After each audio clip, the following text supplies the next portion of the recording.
By my rough count, I have over the last 40 years addressed representative assemblies 687 times. My first field assignment for NEA was in 1963, when I traveled across the Hudson River to New Jersey to work with the New Jersey Education Association. And Jack was at that time the Director of Field Services for NJEA. Jack, who already had been with NJEA for about 5 or 6 years, told me that we were on the verge of a revolution in public sector unionism generally and teacher unionism specifically. Jack was deeply committed to this revolution, which he saw as God's work.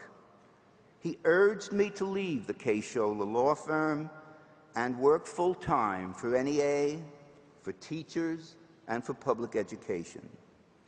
Although I stayed with Case-Showler, NEA became my primary client, and I worked with NEA affiliates throughout the country. But these were not simply a series of isolated assignments. It was more than negotiating a collective bargaining agreement in Brockton, Massachusetts, or getting teachers out of jail after they had engaged in an illegal strike in Flint, Michigan, or defending a teacher who had been discharged because she refused to take any more crap from an insensitive school superintendent in Scranton, Pennsylvania. The whole was, in fact, far greater than the sum of its parts. I had become involved in a national movement, a movement that was being led by NEA and its affiliates, a movement that I realized ultimately would transform both public sector unionism and public education. But NEA has changed as well.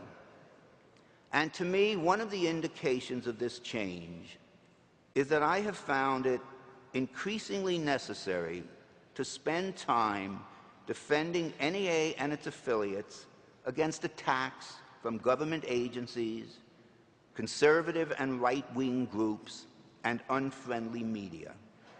During the Bush administration, for example, NEA was audited by the Internal Revenue Service repeatedly.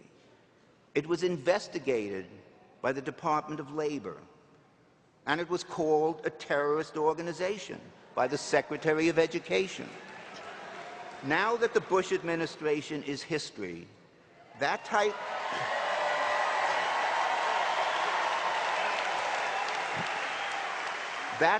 of governmental harassment will stop.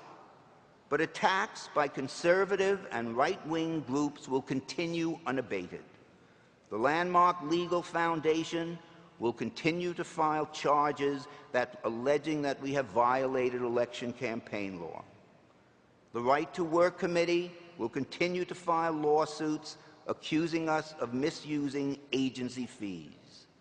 The Heritage Foundation will continue to contend that we are guilty of financial malpractice.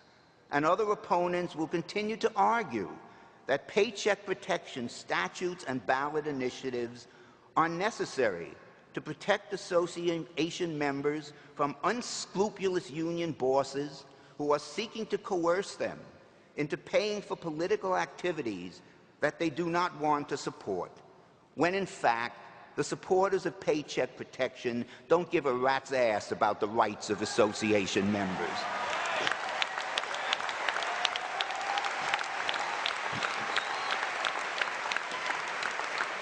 And just in case any of you may not have noticed, the Wall Street Journal, Fox News, Forbes magazine, they don't like us very much either. Why, you may ask, is this so? Why are these conservative and right-wing bastards picking on NEA and its affiliates?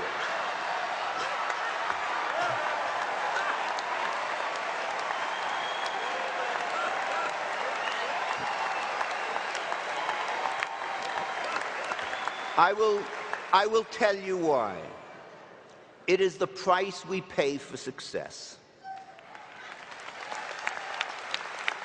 NEA and its affiliates have been singled out because they are the most effective unions in the United States.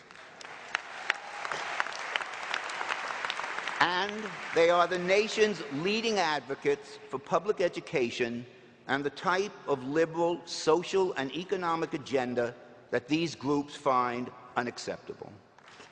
When I first came to NEA in the early 60s, it had few enemies and was almost never criticized, attacked, or even mentioned in the media. This was because no one really gave a damn about what NEA did or what NEA said. It was the proverbial sleeping giant, a conservative, apolitical, do-nothing organization.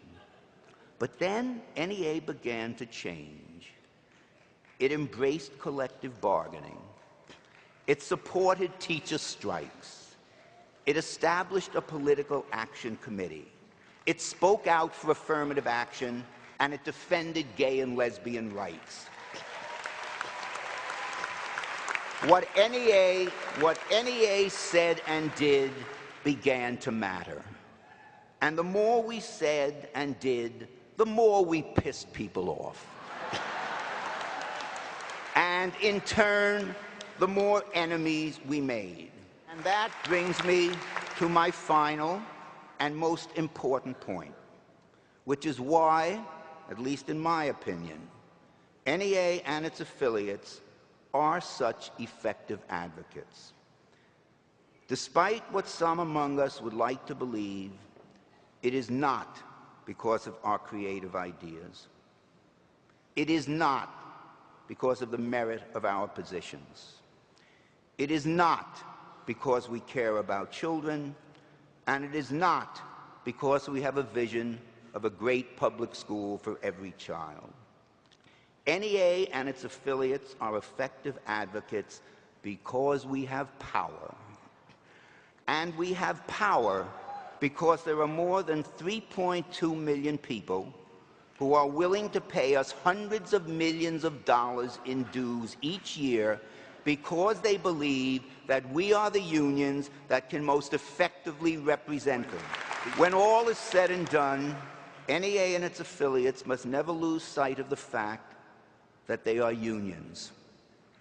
And what unions do, first and foremost, is represent their members.